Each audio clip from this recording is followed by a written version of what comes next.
All right, today we're looking at the choose function in Microsoft Excel. So the choose function is pretty simple. We'll just go ahead and open and explain it real quick. So you get to pick a number and then you have some values to choose from. So we could say option 1, option 2, option 3, and you can see right now it's showing option 1. If you change that to 2, changes to option 2. So we can put a number directly in here, and then whatever index number that is, it will return that option as you've specified it. So we could change this to, for example, a cell, a number in a cell. And so we see option 1, option 2, option 3. If we drag down one more, we see now we have an error because there's not enough values. So if we added option 4, for example, and option 5, we can see now that works again. If we drag down 2 more, you see it works for 5, but not for 6. So you need to have enough options in there for what you're going to put in to select. But let's just take a look at some other things you could do here. So for example, we could have a list of different items like apple, banana, and so forth. So this would be 1, 2, 3, and so forth. So if we drag this down, you're going to see that it iterates through apple, banana, cherry, date, elderberry, fig, grape, honeydew, iced tea, and jackfruit sequentially like this. Now we can obviously tell if we just play around with one of these numbers, that's returning that one dynamically based on the selection that's in this cell.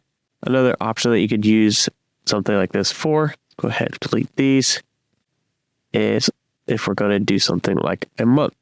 So let's go ahead, put our months in there, and then you can see this, if we drag this down,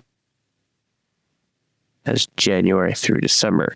And again, like the other one, you change these numbers, it will set back to that dynamic choice. All right, so let's take a look at another option with choose. So you can use choose inside of other functions or other functions inside of choose. So let's go ahead and take a look at one of those now, just as an example. So we could have an option here, for example, and then based on that option number, we could do a sum of math, a sum of science, a sum of English, and then we could even cycle through average of math, average of science, and average of English.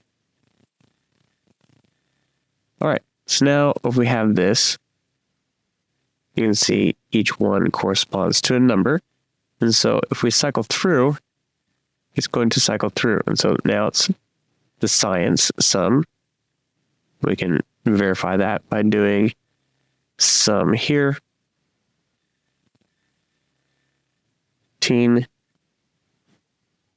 849 and 831. So if we go option 3, that should be English, 831. Sure enough, there it is. And then let's validate our average. So let's grab those averages here and center those. And then let's go to 4, which should be an average of math. And then let's jump to 6, 83.1. All right, so that is how that works with choose in wrapping other functions within it.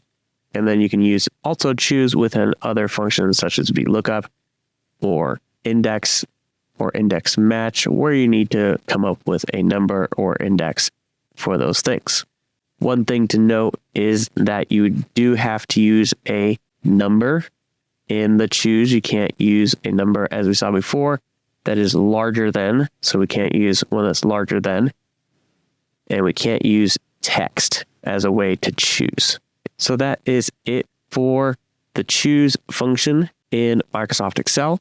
Now that you've seen how you can streamline some of your data requirements with the choose function, make sure to check out Coefficient to unlock even more efficiency and take your business to the next level. Coefficient facilitates the transfer of live data from various sources into Microsoft Excel in an automated manner, eliminating the need for manual data transfer. Make sure to check out Coefficient now to help you work with the greatest efficiency. Thanks for watching. Have a great day.